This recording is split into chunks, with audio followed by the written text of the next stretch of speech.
Assalamualaikum dan salam sejahtera, bersama saya Muhammad Dihya Sahlan dalam Berita Pagi Sabah edisi Selasa 7 September 2021. Sabah masih memerlukan lebih 2.6 juta dos vaksin COVID-19. Anggaran itu berdasarkan bilangan bagi penduduk yang belum menerima vaksin dan jumlah penduduk yang masih menunggu suntikan dos kedua. Ketua Menteri Datuk Seri Panglima Mat Haji Jinor dalam satu kenyataan di Ibu Negeri berkata keperluan vaksin itu hanya meliputi penduduk dewasa, tidak termasuk remaja berumur 12 hingga 17 tahun. Katanya setakat 4 September 122,190 remaja telah mendaftar dalam aplikasi MySejahtera. Sementara itu, setakat Ahad lalu, Sabah telah menerima lebih 3.47 juta dos vaksin COVID-19.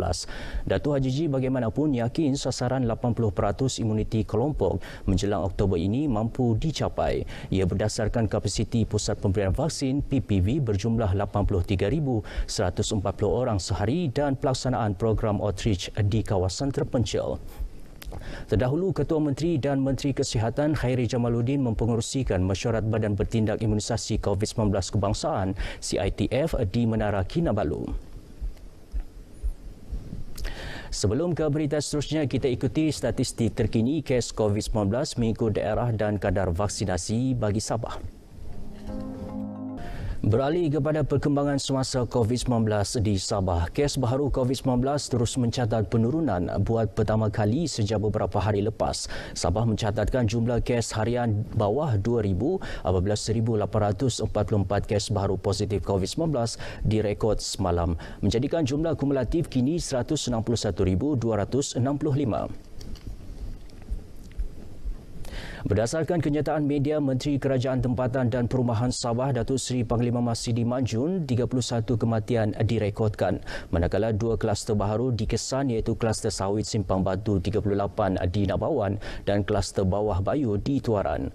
Jumlah pesakit sembuh pula mengatasi bilangan kes baharu iaitu 3,506 orang, manakala 4,866 pesakit sedang menerima rawatan termasuk 1,775 orang di hospital.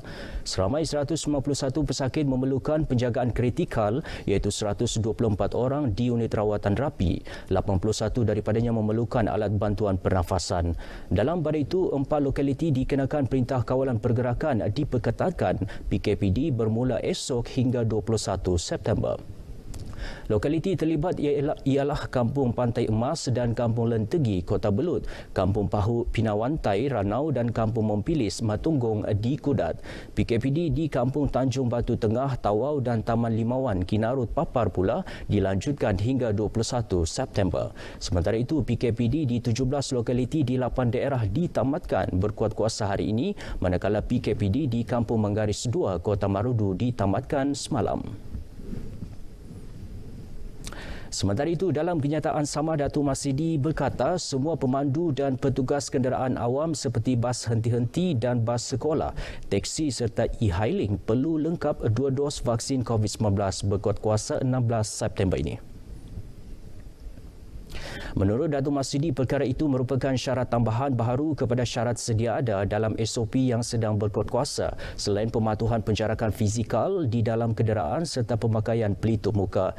Kerajaan negeri turut mengingatkan semua operasi perkhidmatan bas henti-henti dihadkan kepada kapasiti 50%, manakala untuk teksi dan e-hailing pula dihadkan maksimum hanya 2 orang termasuk pemandu. Sementara itu, sebanyak 132 sekatan jalan raya dilaksana di seluruh negeri melibatkan pemeriksaan ke atas 30,925 buah kenderaan. Daripada jumlah itu, 151 kenderaan diarah berpatah balik, manakala 16 kompaun dikeluarkan kerana pelanggaran SOP COVID-19 di seluruh negeri. Kesalahan yang dikompaun termasuk tidak memakai pelitup muka, gagal mendaftar masuk premis rentas negeri atau daerah tanpa kebenaran dan membawa penumpang berlebihan. Penguatkuasaan SOP turut dijalankan di perairan Laut Sabah dan wilayah Persekutuan Labuan oleh pasukan Polis Marin dan Agensi Penguatkuasaan Maritim Malaysia. Bagaimanapun, tiada tangkapan dibuat. Penerima bantuan khas COVID-19 BKC dalam kawasan Parlimen Libaran dinasihati memanfaatkan bantuan itu sebaik mungkin. Bantuan berkenaan pula disalurkan sejak semalam. Ahli Parlimen Libaran Datuk Zakaria Edris berkata BKC disalur sebagai tanda keprihatinan kerajaan terhadap nasib rakyat yang terjejas akibat pandemik COVID-19. Ini merupakan bantuan kepada B40 dan keseluruhannya yang memerlukan, dan ini saya mengharapkan bantuan ini akan dapat dimanfaatkan dan sedikit sebanyak mendapat keselesaan dan mengurangkan beban penerima ini.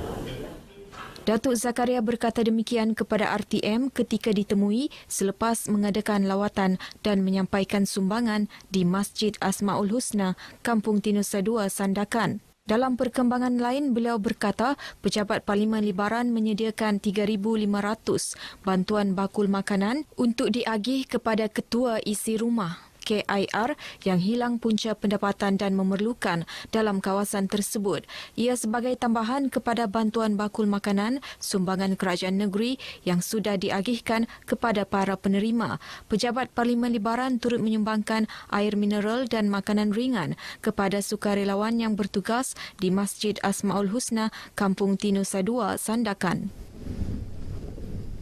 Sementara itu, pengurusan Masjid Asmaul Husna Kampung Tinusa 2 Sandakan mempertingkat pematuhan prosedur operasi standard SOP aktiviti keagamaan bagi mengelak risiko penularan COVID-19 berulang.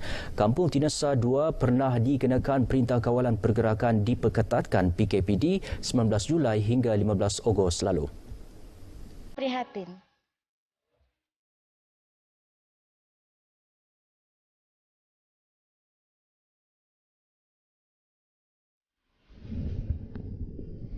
Baik, sekian dahulu berita pagi Sabah. Saudara terus patuhi SOP bagi mengekang penularan COVID-19.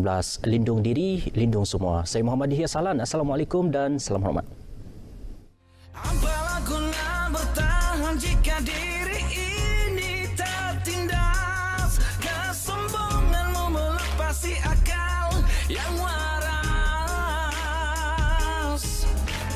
Ku di sini mendeklamasikan seluruh hidupku, segenap dimensi yang membutakan mataku. Aku tersasar jauh dari enigma cintamu. Moga kau mengerti apa tersirat di hatiku. Egonya dirimu menguasai seluruh ruang angkasa. Aku berlayar jauh tanpa kibaran layarnya. Di sini ku berpijak teguh di bumi yang nyata. Mana perginya sinopsis cerita kita yang hilang.